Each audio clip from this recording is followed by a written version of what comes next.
Damos comienzo a un nuevo programa, Servidores de Dios. Quien te habla es Manuel Cornejo. Estaré compartiendo la palabra de Dios y lo haré de una manera expositiva, versículo a versículo. Y en esta ocasión será en la primera carta a los Corintios, capítulo 11 y versículo 16, donde dice: Con todo eso, si alguno quiere ser contencioso, nosotros no tenemos tal costumbre, ni las iglesias de Dios. Comienza diciendo este versículo: con todo eso, si alguno quiere ser contencioso. Note que los corintios ellos tenían fama de contenciosos y esto posiblemente se manifestaba también en la iglesia. El hecho de que hubiera algunos que se decían ser de Pablo, otros de Apolos, otro de Cefas y otro de Cristo, indica que entre ellos había discusiones y también polémicas. Los romanos, especialmente los que estaban en el entorno del mundo, que había sido griego, estaban ellos acostumbrados a la polémica y a la discusión de cualquier tema. Y Pablo sabía que las instrucciones dadas en el escrito tocante a la forma del atavío de la mujer en el culto generaría algún tipo de discusión, ya que las propias normas sociales que acaba de señalar deberían de hacerle reflexionar. Él sabía que para algunos el todo me es lícito, como dice el capítulo 6, versículo 12 y capítulo 10, versículo 23, era el tema favorito y la expresión de su comportamiento. De manera que si a pesar de cuanto dijo, alguno quería ser contencioso, debe atender a la expresión final que reviste ya la autoridad del apóstol. Sigue diciendo este versículo: nosotros no tenemos tal costumbre. Una nueva dificultad exegética está aquí en esta frase. ¿A qué costumbre se refiere aquí el apóstol? Por un lado, algunos como Calvino lo entienden como que no tenía la costumbre de polemizar por todo. Esto pudiera ser propio de la polémica entre cristianos de origen judío y de los de origen gentil, que sin duda discutían por cuestiones tradicionales unos y de no sujeción a ellas otros. Pero más bien debe de entenderse como una advertencia a los polemistas, para quienes discutir las normas de comportamiento dadas por el apóstol les queda la autoridad apostólica que ha orientado la forma del comportamiento en el culto para las mujeres que oraban y además profetizaban en la reunión general.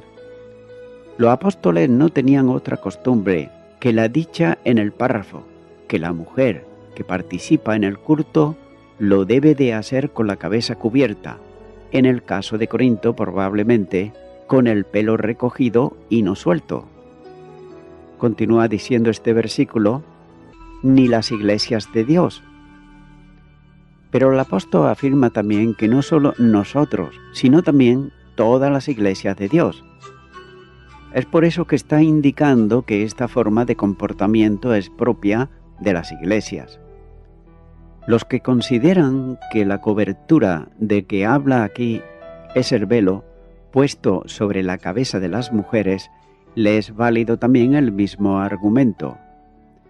Sin embargo, a la luz del pasaje considerado y sin prejuicio alguno, es muy difícil de entender que la norma dada para los corintios, especialmente el uso del velo, haya de imponerse como asunto doctrinal en las iglesias del mundo occidental de este tiempo.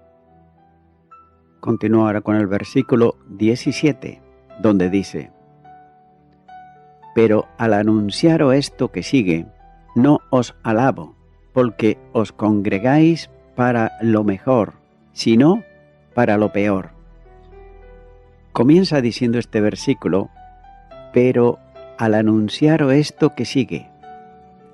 Ahora pasa aquí el apóstol a tratar otro de los problemas que habían surgido en la iglesia en Corinto y que tenía que ver con un desorden en el culto general de la iglesia, especialmente relacionado con el cumplimiento de la ordenanza de la Cena del Señor.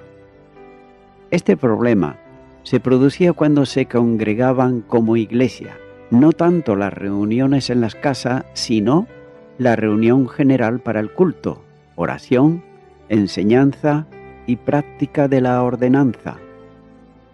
A causa del desorden que se producía en esas ocasiones, el apóstol dice que sobre esto que ahora va a tratar no les alaba. Antes había dicho todo lo contrario en el versículo 2, pero aquí no puede dedicarle ningunas palabras de aprobación a causa de lo que estaba ocurriendo cuando ellos se congregaban como iglesia. La imposibilidad de alabarles no era porque introdujesen reformas en el modo de cumplir la ordenanza, ni que hubiese negligencia en la práctica, ya que se debía especialmente al espíritu profano que habían introducido en la forma de la celebración de los actos del culto congregacional. Los corintios habían seguido la costumbre de reunirse antes de la celebración de la Cena del Señor, para una comida fraternal que recibía el nombre de ágape. No es en sí nociva esta práctica, pero la habían convertido de tal modo que representaba de un acto que debía manifestar una expresión de santidad, comunión, amistad y amor fraternal, que no se manifestaba por tanto en ella. Sigue diciendo este versículo: no os alabo porque no os congregáis para lo mejor, sino para lo peor. El apóstol le está indicando aquí que cuando ellos se reunían como iglesia no era para lo mejor, sino para lo peor, ya que no era para edificación mutua, sino todo lo contrario. No eran dedicadas a la adoración a Dios, ya que había, como se verá en el escrito, problemas de amor fraternal y también de ausencia de comunión entre ellos. En esas reuniones había quienes no tenían que comer, mientras que por otro lado otros abusaban de la comida e incluso se emborrachaban, como señala más adelante el versículo 21. Había tal desorden que constituía un desprecio para la iglesia y humillaba a los hermanos humildes, como señala el versículo 22. En el contexto inmediato se aprecian dos problemas que se producían en el culto público. El primero, no celebraban correctamente la Cena del Señor. Y el segundo, usaban incorrectamente y presuntuosamente los dones de que el Espíritu les había dotado. Es que por esta causa las reuniones, en lugar de ser para bendición, eran para juicio, versículo 29. De modo que no eran dignos de alabanza. Continúa ahora con el versículo 18, donde dice: pues, en primer lugar, cuando os reunís como iglesia, oigo que hay entre vosotros divisiones y en parte lo creo. Comienza diciendo este versículo, pues, en primer lugar. Note aquí la importancia del problema, que era grande, ya que alguien había informado a Pablo de lo que estaba sucediendo cuando la iglesia se reunía como tal. El apóstol está usando aquí el adverbio de modo primeramente, lo que supondría que más adelante complementara lo que dice con algo semejante a en segundo lugar, pero no aparece esta expresión en ninguna parte del párrafo, por tanto debe de estar usando un sentido de importancia del tema, que sería lo mismo que decirles, porque principalmente. Note que esto sería la gravedad del problema, como se desarrolla en los siguientes versículos. Sigue diciendo este versículo: cuando os reunís como iglesia.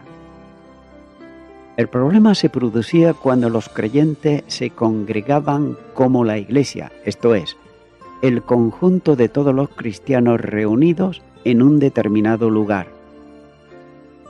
Y ya se ha considerado esto anteriormente, por lo que no es preciso añadir más que la confirmación de este tipo de reunión entre los creyentes en Corinto. Los que durante los días de la semana se reunían en las casas lo hacían una vez, generalmente el primer día, en algún lugar donde hubiera espacio para esta celebración. También es necesario apreciar que no había lugar sagrado para esta reunión, pero había reunión sagrada, cuando se congregaban como iglesia. Era la congregación para el culto en el cual, y en este caso concreto, al que se refiere aquí el apóstol, para el cumplimiento de la ordenanza de la Cena del Señor. Sigue diciendo este versículo: «Oigo que hay entre vosotros divisiones». Pablo había sido informado por alguien de los desórdenes que se producían en el tiempo en que se reunía la iglesia para el culto. Pero note que aquí no da el nombre del informante o de los informantes.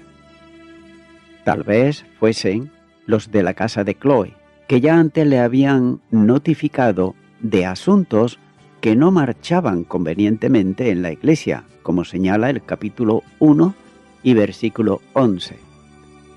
El informe consistía en decir al apóstol que se manifestaban en ella divisiones, literalmente cismas, probablemente grupos divididos entre sí. Eran distintos a los que citó anteriormente en el capítulo 1 y los versículos 10 al 13 y el capítulo 3, versículo 1 al 4, en los que se agrupaban ellos para ensalzar a distintos apóstoles o siervos de Dios, convirtiéndolos en cabezas de esos grupos. En este caso, las divisiones son manifestaciones de falta de comunión de unos hacia otros. Note que siempre hubo estas divisiones en la iglesia, de modo que los creyentes de procedencia judía se separaban de los de origen gentil cuando comían. Los que tenían un don más visible se enaltecían ellos sobre los demás, y también los ricos despreciaban a los pobres. Note que en este espíritu divisionario no era posible celebrar el culto, ya que el informe era aceptado parcialmente por el apóstol. Sigue diciendo la última parte de este versículo: «Y en parte lo creo». ¿Acaso los informantes habían presentado un panorama tan grave que el apóstol lo consideraba excesivo, pero no dejaba de aceptar que las divisiones se producían y estaban presentes en las reuniones de la iglesia? ¿Acaso tenía ciertas reservas y no daba crédito a todo, pero discernía que había gravedad en ese problema?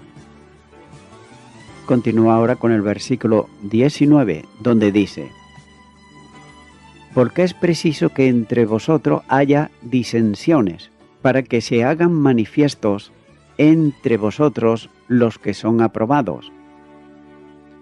Comienza diciendo este versículo: «Porque es preciso que entre vosotros haya disensiones». El apóstol expresa aquí la necesidad de que se produzca una distinción entre creyentes, considerándolo como una situación ineludible. Las divisiones serían la forma de distinguirlo. Esta es una afirmación semejante a la de Cristo, cuando anunciaba que era imposible que no viniesen escándalos y tropiezos, como señala Mateo capítulo 18, versículo 7 y Lucas capítulo 17, versículo 1. Note que la naturaleza humana, contaminada por el pecado, cuando no está bajo el control del Espíritu de Dios, expresa externamente las obras de la carne, entre las que están las divisiones, como señala Gálatas capítulo 5 y versículo 20. Estos confunden libertad con libertinaje, considerando que cualquier cosa es lícita, y además provocando escisiones entre creyentes que producían problemas en la comunión de unos con otros. Esta es una enseñanza generalizada en el Nuevo Testamento, como por ejemplo dice en la primera carta a Timoteo capítulo 4 versículo 1 y la segunda carta de Pedro capítulo 2 versículo 1.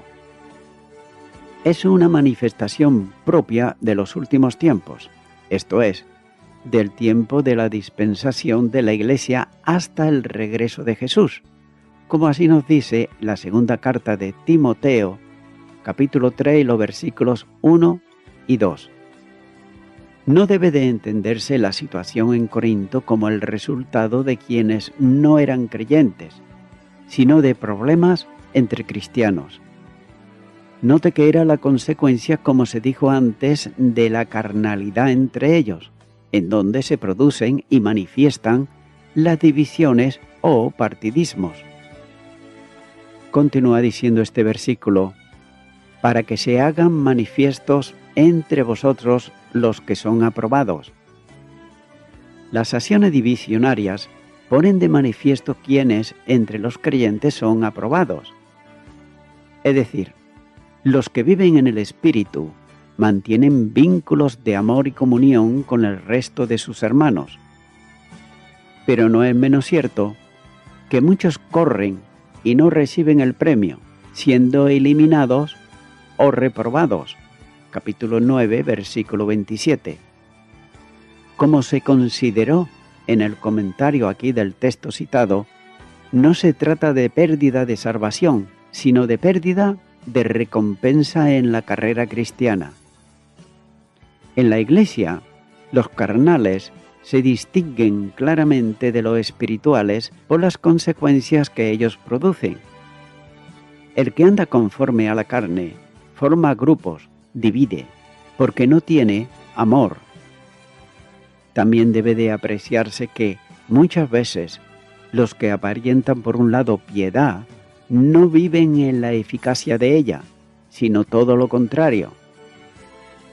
Hay una forma de hipocresía difícil de detectar, que permite ver a una persona como un dechado de virtudes y de vida espiritual, pero las obras suyas ponen de manifiesto que no están viviendo conforme a la piedad. Muchas veces también los legalistas están incursos en este problema, ya que aquellos que consideran que tienen el conocimiento profundo de la verdad y que son extremadamente celosos y también defensores de ella, viven en la carne y producen divisiones con aquellos que no piensan del mismo modo. No es suficiente la apariencia, sino que es necesaria la realidad. Quien produce divisiones en la congregación está luchando en contra de Dios, puesto que la unidad de todos los creyentes por la que Jesús oró al Padre es una obra divina que corresponde al Espíritu Santo. Entonces, el verdadero creyente que vive en el Espíritu es solícito en guardar la unidad del Espíritu en el vínculo de la paz. Efesios capítulo 4 y versículo 3. Nadie podrá romper la unidad que está perpetuamente hecha, pero puede causar problemas entre el cuerpo de creyentes. Continúa ahora con el versículo 20, donde dice: Cuando pues os reunís vosotros, esto no es comer la cena del Señor. El apóstol aquí enlaza nuevamente con el principio de la advertencia del versículo 18, ya que la expresión del texto griego literalmente sobre lo mismo hace referencia al lugar de reunión de la iglesia y significa juntos o juntamente, es decir, en el mismo lugar, con lo que está haciendo nuevamente referencia a la iglesia reunida en un mismo sitio. En esa expresión, los lectores sabían que estaba refiriéndose al tiempo en que se cumplía la ordenanza de la Cena del Señor. Sin duda, en base a lo que sigue, se está refiriendo a la comida fraternal que celebraban antes del tiempo de reunión formal de la Iglesia y del partimiento del pan. Esa comida cristiana, es decir, el ágape, que debía ser una fiesta de amor, nada tenía que ver con ese propósito, salvo el hecho de reunirse. Note que este partimiento del pan se hacía en las casas durante el tiempo próximo a la formación de la Iglesia en Pentecostés, donde los cristianos comían juntos con alegría y sencillez de corazón. Hechos de los Apóstoles, capítulo 2 y versículo 46. El apóstol, refiriéndose a esa comida, les indica claramente que esto no es comer la cena del Señor. Las manifestaciones de incomprensión entre ellos contrastaba con el significado de unidad y comunión de la cena del Señor, como señala el capítulo 10 y versículo 17. Por otro lado, los griegos solían invitar a amigos y conocidos a cenar en su casa. Esto era habitual que en la cena los participantes trajesen alimentos para la comida. En ella se comía y bebía abundantemente y era normal que a menudo algunos comensales se embriagasen, ya que la glotonería era otra forma natural de participación de la cena eranos. En circunstancias especiales, cada invitado tomaba su propia comida y el compañerismo de compartir lo que se traía por cada invitado desaparecía. Es más, algunos, además de traer su comida, comían según su propio horario. Esta comida había sido asumida por los cristianos en Corinto como una cena privada al tiempo del culto de la Cena del Señor. En ello seguían las normas de la sociedad romana. En esto surgían, lamentablemente, muchos conflictos individualistas, sobre todo si la mente estaba cargada con exceso de vino. Como se aprecia en la carta, era de una comida eranos, de compañerismo seguida por el culto y el partimiento del pan. Realmente aquella comida no era en modo alguno la cena del Señor, sino una expresión desordenada de reunión entre cristianos que el apóstol no solo no alaba, sino que tiene que corregir. Y voy concluyendo con esto. Como dice el apóstol, oigo que hay entre vosotros divisiones. Y lo hace para describir el espíritu que estaba desgarrando a la iglesia. Note que cuando las personas se reunían para el culto de Dios, revelaban ese espíritu de división y exclusividad aún en el más sagrado de los ritos cristianos.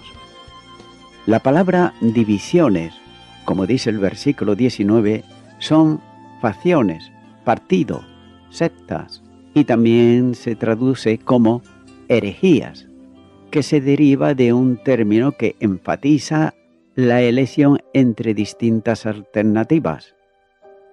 En el lenguaje bíblico y eclesiástico, la palabra herejía significa usualmente una elección errónea y por ende una doctrina falsa. Amigo y amiga oyente, puede ser una de las obras de la carne, como dice Gálatas capítulo 5 y versículo 20. De ahí que su significado parezca paralelo al de divisiones, como señala el versículo 18, ya que el significado de la última parte del verso, del versículo 19, parece tener la forma de una sátira.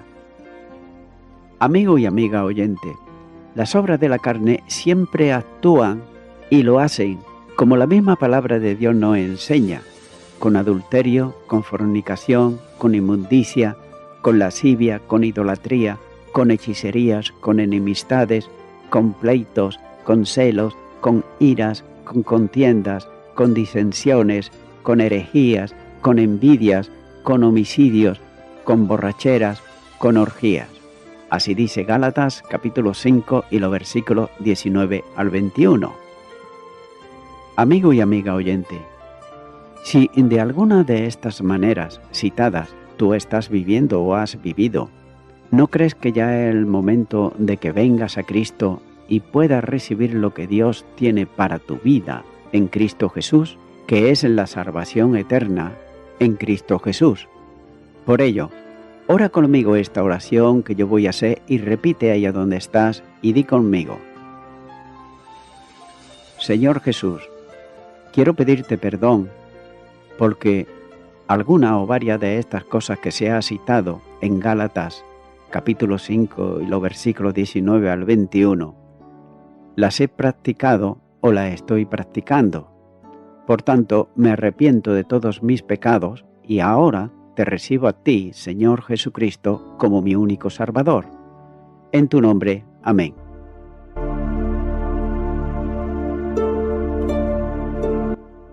Amigo y amiga oyente, si tú has hecho esta oración de corazón, te recomiendo que comiences a orar a Dios, en primer lugar, en el nombre del Señor Jesucristo.